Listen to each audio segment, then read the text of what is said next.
Hello, gentlemen. Welcome back. Yeah, welcome. How's everybody doing? Welcome back. Should Man, we? that's horrible. Should Remember we, that? Should we announce Brad's side gig? Yeah, Oh, come for on, sure. guys. Come on. Oh, come on. Don't embarrass me. Yeah, Brad Ayers has a on, son. YouTube channel about Is it specifically crypto or investing in general? It's specifically, it's investing in different things. Yeah. It's mostly around crypto. So Right. And what is it? How do someone find it? you go to YouTube, you type in Rad Max Crypto. That's Rad Max. Not When I was- Brad, but No, Rad not with an Brad. Yeah, R. when I was a kid, my nickname was B Rad, of course, because my name's Brad.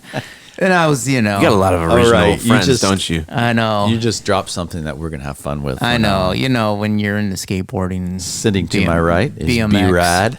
Be rad. Yeah, I mean that. I've had friends that name Brad. I mean, it's kind of like it's not that creative, you know. No, I know it's not. But yeah, it's my name's not Max, and I'm really not that rad, but it's Rad Max Crypto. But you are B-Rad. But you know literally. what? It sticks. It will stick. People will recognize Heck that. If yeah. I was Brad Crypto, they would have just like, what the heck is this joker?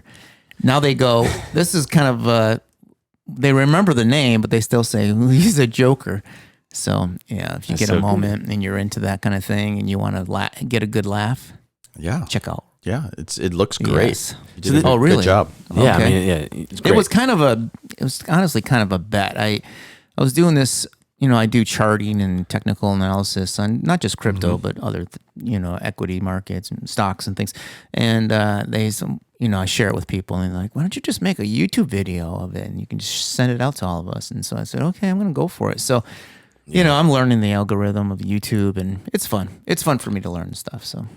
That's great. It really Yeah. is. I mean, what's happening in the crypto world right now? Then Well, it's going to get hit by the Ukraine-Russian tension. Yeah. So I just did a video on that, and if you're interested in more yeah, information on that, the Ukraine just legalized Bitcoin, and because the last time the Russians went into the Ukraine, their currency was devalued by 90% compared to the U.S. dollar. So mess, I know. at this point, they're legalizing it because they know that if they need help, they're going to put it in Bitcoin. Yeah. And it's something that's not going to go down with with inflation or be their own currency. It's just not stable when that happens. So yeah, check it out. Check out the latest video. And so I think crypto and the whole markets are going to get hit if the Russian invades. So we got to keep an eye on it. But yeah, we don't want Russia invading anyway. But yeah, I'm a long-term holder, so whatever happens in the short term, I don't, just go back and look. It's a blip. So it's time in the market, not timing the market. yes,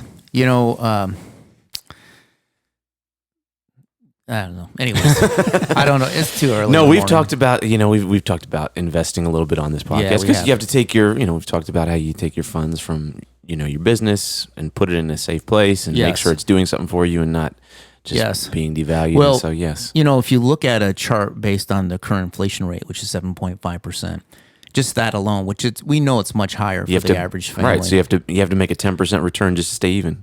Yeah, basically, well, yeah. a year. Well, if you had $900 today, and 10 years from now, it'd be worth less than half. And so, if you leave your money in the U.S. dollar and you're not investing it, your buying power is gonna be worth half in 10 years. Yeah. Half.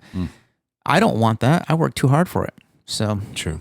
anyways, Well, thank you for that. B-Rad Max. No, Radmax. Rad. I'm sorry, Rad Max. Max. Crypto. Yeah. Check it out. YouTube. And if you do, Smash up the likes. just be kind and smash. Just put a big slap on that like and hit the subscribe button. Also, make sure you hit the little notification button so you get all the You're latest. so rad. It's great. It's great. Yeah. Well, Any recommendations You're a for me though? YouTube meme right now. Yes. Any future show recommendations Oh, for me? I'll think about it. I'll think about right, it. You know all what right. I want to know? I want to know What's that? about the coins other than Bitcoin, and I also want to know. Not I want to know. That's but a I think- tall order. I There's know. over 3,000 cryptocurrencies. Yeah. So going to what's happening with Solana and ADA and Got it. Yeah. Okay. some of these. Yep. I think that'd be cool. Yep. Good. Well, we'll get it. How about if we get an update from you every other episode or something? We'll have a little corner. Crypto B-Rad's corner? corner from Rad Max. Yeah, Crypto Corner. Speaking of crypto corners, let's continue our topics on myths of agencies. We started the agency myth busting last episode, our 100th episode. Yep. And we're just going to do a bunch of episodes where we collect myths that people send in, that we find, that we hear, that we know of, and we're just going to myth busting issues. see if they're true or not. It's an era, at least in our experience. We don't know. An era of myth busting issues here on the show. So here's one. An RFP, request for proposal, is the best way to find an agency. Oh, yes. True or false? It's the best way to find something. Yes, it's an agency. headache. Sometimes it's a We're in the middle of one of those right now. I was talking to another member in agency that I work at 5x5, and they were talking about, okay, we're getting really close, and it looks like we have a good chance, but we're one of I don't know, it was like 30 agencies, and this whole process has been going for I don't know how long. So I don't know. What do you guys think about that? I know, Brad, you've been involved in a lot of RFPs.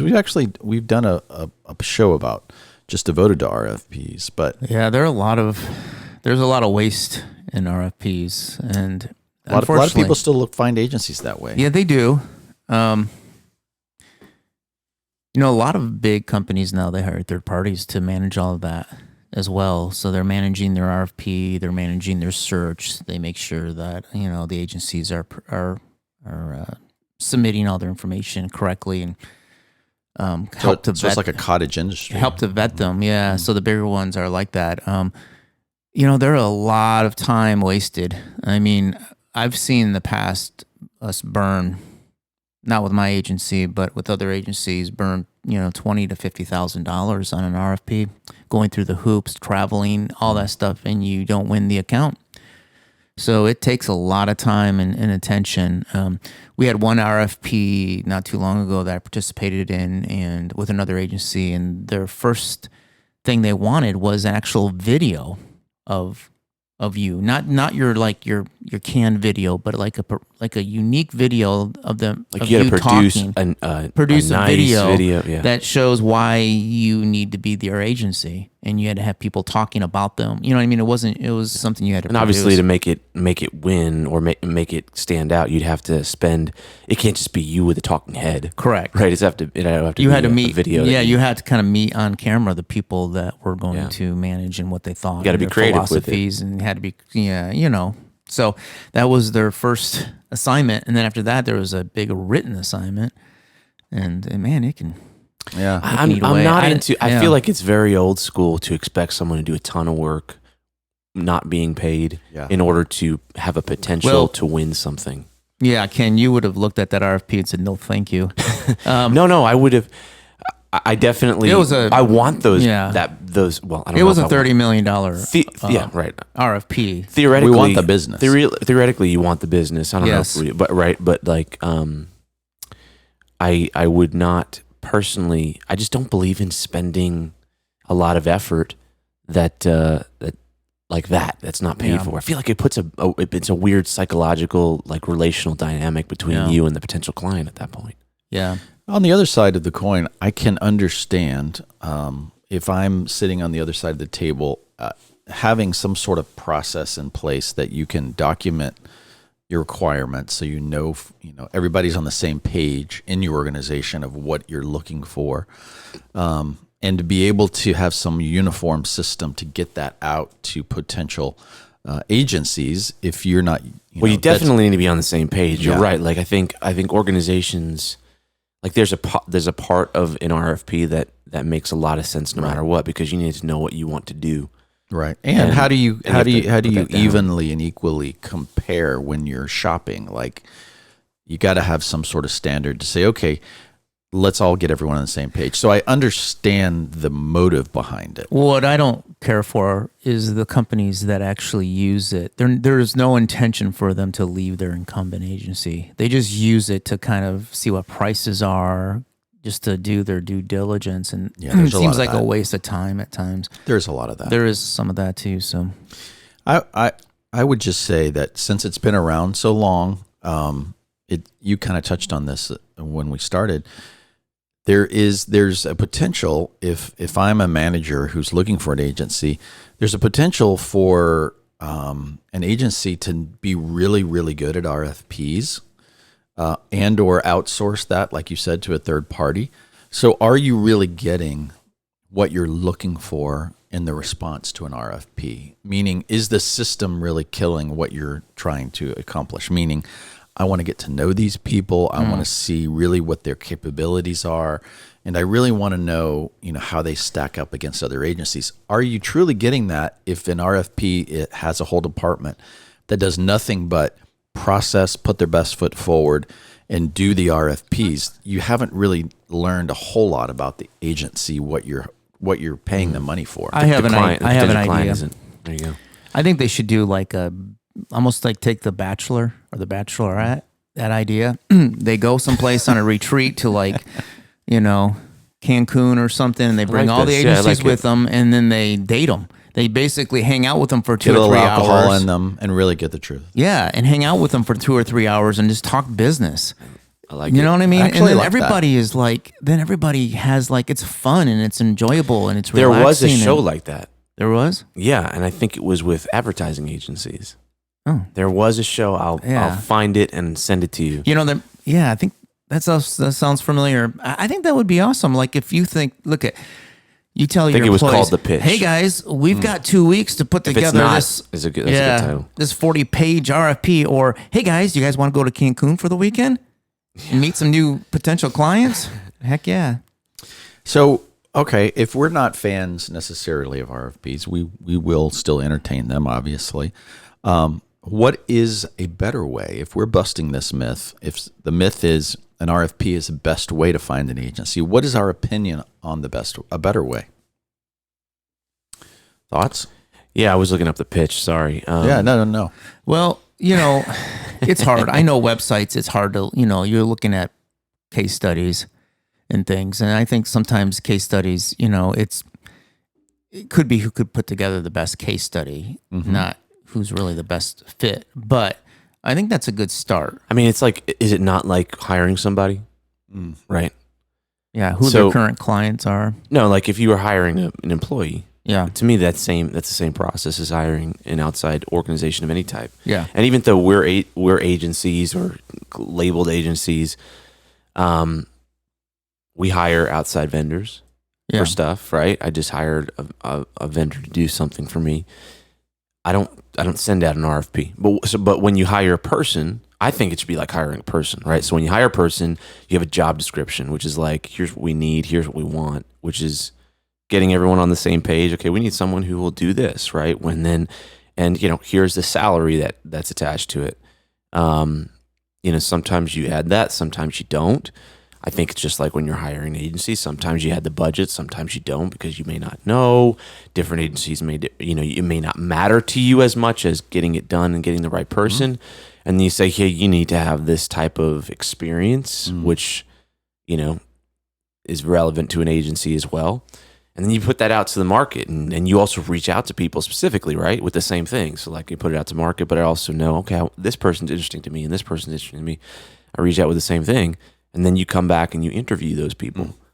And ultimately the matchup of the skill set doesn't necessarily matter as much as do they match up character-wise and personality-wise? Do you like them? Do you trust them? Do you think they have the capability of doing what they're doing? Do they fit in now? Then do they fit in the budget? Do we think they can obviously do the thing that we're trying to get them to do? But all those character traits and personality things, those are things that most people would say matter more than straight skills, right? When it comes to a fit. And those are things that you can't put in a document in an RFP. So it only happens in an interview. And then, you interview a bunch of people and you're kind of comparing apples to apples, but you're kind of not. This person's definitely not going to work. They look good on paper, but they're not going to work in person. This person, clearly is over our head. They're too qualified for what we're trying to get them to do. This person, and then you go through and you end up with 3 people based on conversation. Those people haven't wasted their time, right? It's been an hour, interviews and those kind of things. There are times when, if you interview at Google, you'll have to do an assignment when you get to a certain stage, though. Yeah. But a lot of companies will pay for that too. Yeah. So they don't expect it for free. Especially, I know with some of those big companies, they'll say, "Hey, do this thing," and it is actually part of a project, and they will pay for it. But on the other note, too, a lot of these companies are giving their baby to these agencies. Literally, they can make them or break them. So it's like you're interviewing, but you're interviewing somebody who's going to either grow your business or completely take it down. Is that any different than hiring a C-suite person or a CEO or like CMO? Yeah, maybe like a CEO role CMO or maybe CFO role, like a high-end role. Yeah, I mean, you're going to be a lot more careful. Right? If whoever you're going to bring in to run your finances, you're going to be a little bit more careful. They need to have a track record. It's the same thing. It's just, I still like the Cancun model, though. Yeah, no, that's definitely a better model. I was just thinking, like, to me, it's like, it's no different than hiring. It's like the process we go through for hiring a person, we can use for hiring agencies or vendors and those kind of things, outside organizations as well. Because I think my point is like an RFP doesn't let you know if you like them if they'll fit with you. There's so many things that it misses. Plus, it's typically poorly written and doesn't understand what's going on. And then, the pricing you get back is kind of not really there because, the RFP is not really done. It's all made up. The other problem I would say with an RFP many times is that until you really, let me say it like this. The reason you're hiring a marketing or digital agency, advertising agency, whatever agency you're hiring is because you don't have the expertise in-house and you need something done and you want them to do it. So therefore, how can you accurately say to them what you need? Because you're hiring them to tell you what you need, and you're hiring them to give you what you need, and you're hiring their expertise.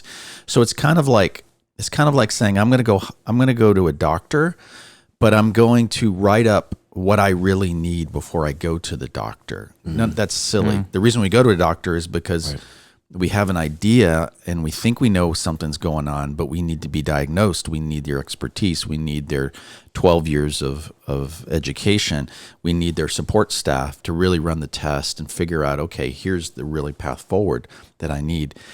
It's kind of the same way with an RFP is if you need a lot of work done and you're going to spend hundreds or millions of dollars with an agency, it's kind of silly to think that you're going to prescriptively tell them what you need in advance. And so therefore, I think you're starting out sometimes on the wrong foot. What would be better is if the RFP just simply contained outcomes. Yes. Like, this is what I want. Here's the result that we need. Here's this, and the problem is most people that are writing these, or a lot of times, there's varying skill sets about the ability to even write that down, right? Like, but if you had someone really, really good at saying, this is a specific result we need, and it's related to the business goal. This is a specific result we need out of this department. This is a specific outcome we need over here. And you use that, it's not really an RFP anymore, but you use that to say, okay, now I'm going to reach out to these companies who I think from my, research might be able to get me that and say, hey, here's my result. How would you do that? What would be that process? That would be, anytime we're on the phone with someone, the first thing we're asking is, what is the goal of what you're trying to do? And usually that's not written down before we ask that question, which is kind of crazy, right? Like, again, because you feel like you're coming in as the expert in your area, it's weird to say, it's just this weird dynamic of cart before the horse where it's like, okay, you're asking for this thing. You're also asking me as the expert, supposedly, to help you with that thing. Shouldn't I? What is that thing for? Using the doctor's illustration again, it's like saying, I've got a problem. I know something's wrong, and I really need you to diagnose it and fix it for me. That's kind of the same thing, right? Yeah. Have you ever solved a client's problem without actually meeting with them or breaking bread or talking more specifically about issues and getting to the core? Never. You can't solve it on an RFP. Yeah. What's next? Yeah, man. We love RFPs. Yeah. Another myth is only big agencies can really provide and do a good job of what I need. Well, that's true. Next. Is it? Is it? Is it really? Oh man. No, it's a ridiculous question. I think that's why he said that. Yeah. Yeah. Well, I mean, I think it's the natural go-to, right? Is For certain size companies, I think so. I mean, look, what are they trying to do, right? Like when certain, for whoever, Coca-Cola, when they go out, and we've been part of, like you guys, we've been part of those big brands. But when they go out, they're looking for, size does matter in the in that world a little bit, because they want some security.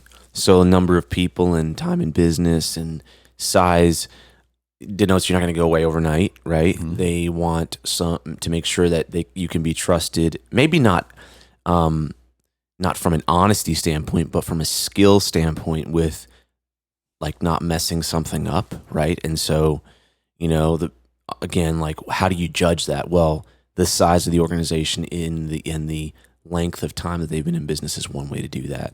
And so it's probably a very rudimentary judgment level to kind of just filter out, okay, who can I trust?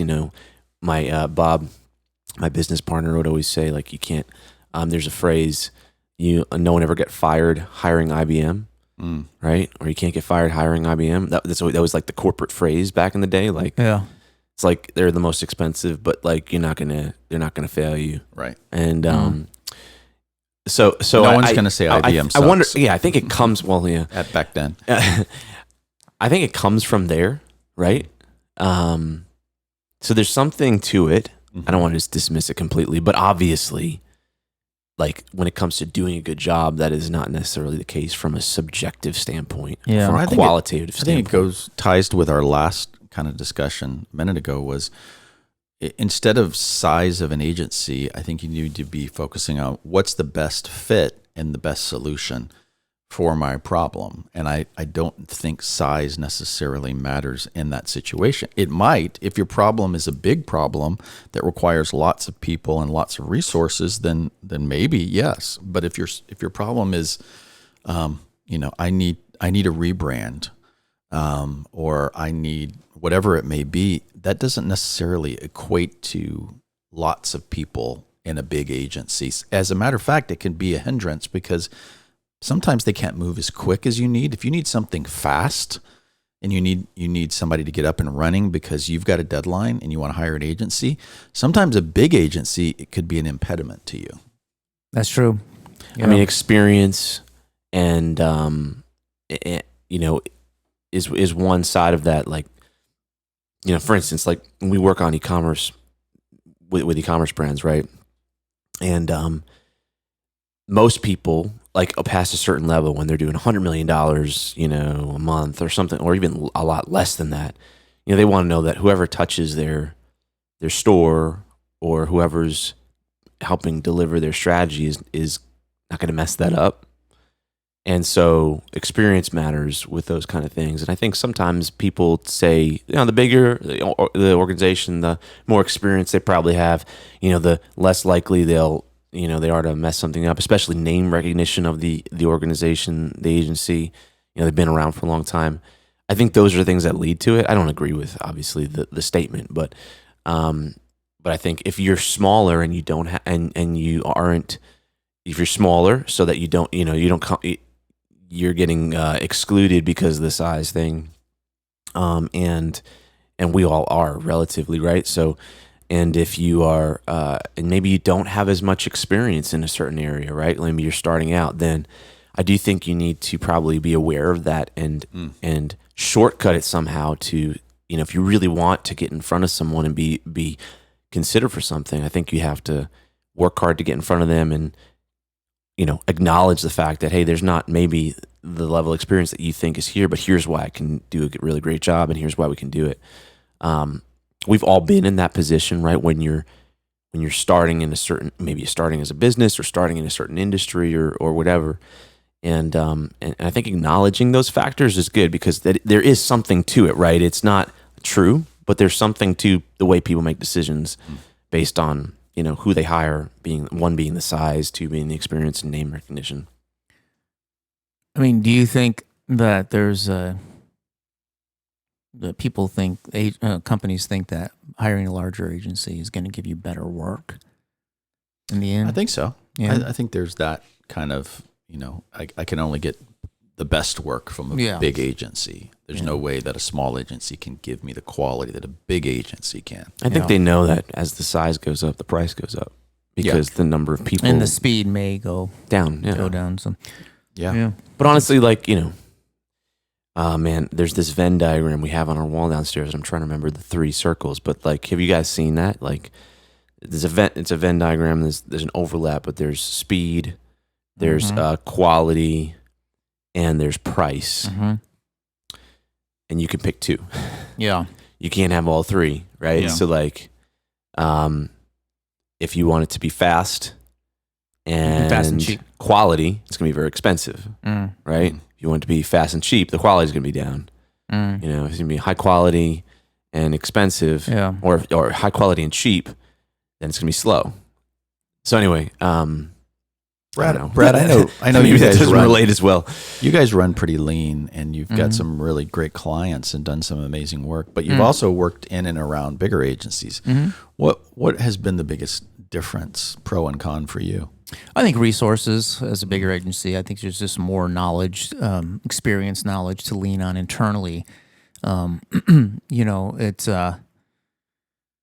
and I think that's the biggest thing is, we're, as a smaller agency, lean agency, we can only handle a certain level of clients. And it's just because we just don't have the manpower and woman power to do everything that we would need to do for a client. So, and that's the reason why sometimes we partner with other agencies, because we're going after larger accounts that account normally wouldn't entertain the idea of a certain size agencies, but you pull 3 agencies together and they're all kind of unique and they have their own little niche, then all of a sudden you become more of a powerhouse together. And so, that's kind of what we try to do, is we try to look at partners to do that with at times. And then, and we can get involved in a larger RFP or a larger pitch that, we normally wouldn't have a seat at the table. But I think that's the biggest thing, is just having those resources, having a lot of different voices and unique, lenses to certain problems, I think is the biggest thing that I feel like we lack as when you're lean and you're a smaller agency. That's good. I guess the last one here for the day is kind of goes along with this, and that's the myth that the best creative only comes from LA, New York, or Chicago. Wow. It's a bold statement. Yeah, it is. LA, New York, and Chicago. And I think that the thought there... Minneapolis is not in there, because that used to be like one of the biggest agency cities is Minneapolis. Yeah.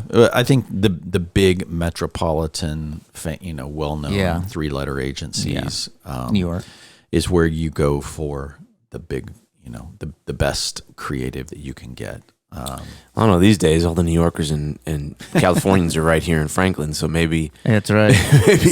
maybe that's changed. Yeah, it's Nashville and Austin. That's where you go. Yeah, right. Yeah. It's interesting because I've never lived in New York. Ken, you can speak to that, but I've lived in LA for, almost 10 years. And I think there's a difference in just agency town, like big towns. There's a difference. I noticed that coming to Nashville, that there's a lot of creativity here when I first moved here. It's been 10 years since I moved here. But it was creativity for creativity's sake. And it wasn't this sense of creativity meets commerce and business in a way. Would you say it's like creativity in those? I agree with you 100%. That's one of the things I loved about this area when I moved here. Yeah. But it's like creativity meets corporate in other places. Correct. Creativity meets corporate. And I think that's in the marketing experience. So the creativity, I think you can find that anywhere. But just having the grounding that it was marketing and corporate driven first, like solving problems, financial problems, typically through marketing. And I think that's the key, is that when you work in a city that has a lot of larger agencies, you get quick experience because you learn quickly from, some of these top dogs that have been doing it for many years. And have these big budgets and try to a bunch of different things. So you learn a lot, and I think that's one thing about a smaller town. You might have creative people, but you just don't have that long-term experience. Yeah. I mean, the world's changed. It's not, maybe that statement could be truer 20 years ago, 30 years ago, even 10 years ago. But I think if there's anything we've learned in the last couple of years, that kind of this disbursement of talent across the country and work from home and all that you're not really limited to a geographic area. Yeah.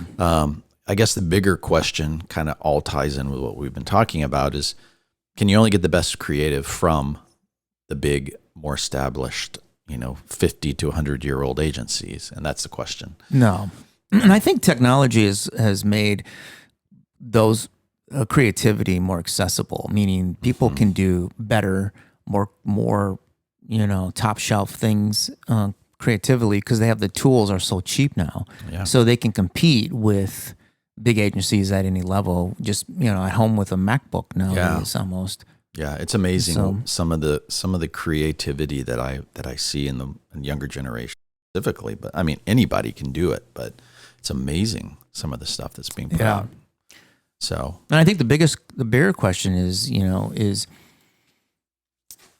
I see a lot of people outsourcing their creative to other people on, whether it's Upwork or Fiverr or something even too, that they're getting good creative work done, outside of the United States, just because of the level of quality, which, is good and bad, I think. I mean, I think that creativity sometimes can be just a commodity. right. When here's like a twist on it though. Like, there's creativity, and then there's what we like leading edge creativity, where it's like creating new trends, like the trend setting creativity, right? So like, I see a lot of really good visual creativity and this is not a negative, by the way, it's going to sound like it, but it's like almost a regurgitation of like what, Apple's doing, or what this really awesome, I want a site that's going to look kind of like Masterclass. And like, so it's like this, There's rehashing. trendsetters and there's followers. Yeah, but for the trendsetters, where do you get the trend-setting creativity? Actually, I'm asking you guys because maybe like when it's like a new, never seen before, this cool like thing that sets a trend. Agencies like Whiting Kennedy, they were known for launching these new campaigns that lasted for years and were stuck in people's minds for years. And I don't know if we see that as much anymore. And I think it's because there's so much clutter. I mean, if you might see that in the ad space a little bit, right? Like, so one trend, it was probably started 10 more years ago, is that, that Harmon Brothers trend, where it's like an advertisement that makes you laugh and like, has all this kind of stuff in it. And then everyone started doing that, right? And like, now everyone's doing that. And you can find someone who does a video like that for all kinds of things. But like the people that set those trends, right? They're happening, they're happening in, maybe it's more obvious in that ad space, right? I think it maybe used to be that these big agencies, the Mad Men era, were the trendsetters, meaning they came up with the concept and the ideas, and then because there was very limited mass media, they controlled that by putting the ads out there, and so therefore the culture adopted it.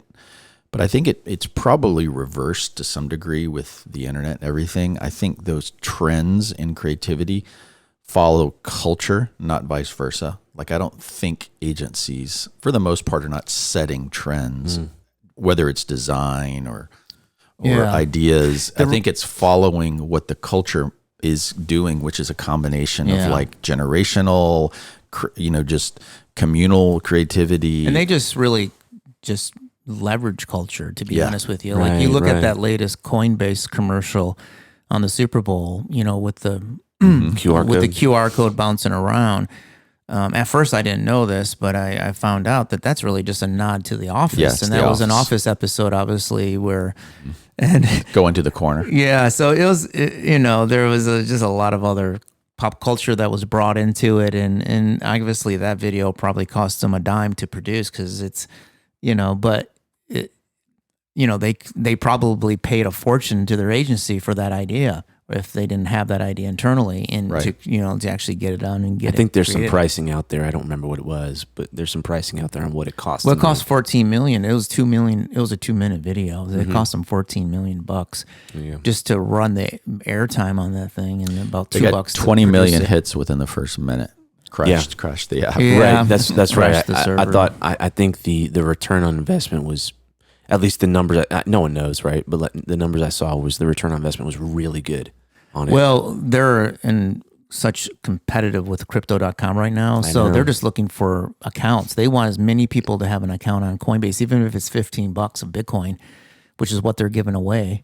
That was the cost of acquisition was worth $15 to them for Right. each acquisition. And so, people like free. And so those who didn't have an account probably have an account now. It'll Right. be interesting in the next quarterlies how many actually accounts they got from it. They'll release it and see if it's worth it. But yeah, pop culture, it's leverage. And again, the creativity that could have been created by somebody Yeah, here anywhere. in Nashville. That could have been anywhere. It could have been a 12-year-old. You probably got 12-year-olds come up with great Probably ideas. would have got it a lot cheaper too. Yeah. so true. Yeah. Well, these are good. Any closing thoughts on any of these myths that we busted? No, I mean, obviously a lot of them are somewhat self-explanatory, but they're real questions. And I think digging into the reason behind them is where you can learn some things, right? Mm. At least for me. And so that's kind of my goal. Yeah. Good. You don't need a big agency. You don't need RFPs. You just need really good people, good referrals, and good examples of people's work, and then take them to Cancun and sit That's around a right. fire and drink some tequila and figure out which one's the best. Exactly. All right. Love Until next time, go check out Radmax Crypto On and YouTube. That's the latest. All the kids are doing it. They're all doing it. So, Yeah. And also if you, we are actually, this podcast is on YouTube. If you, Yes. Please Yeah, follow our if you YouTube feel like channel. it.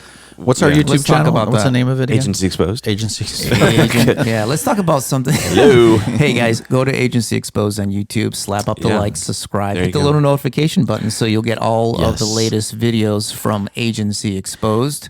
Yes, and do us a big favor right now before you move on to the next podcast as we're wrapping up.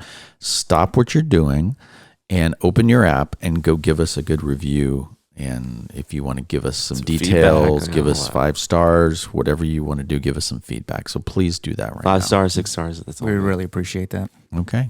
All right. Gentlemen, until next time, stay warm. Yes. Talk to you later. Bye. Thanks. Bye.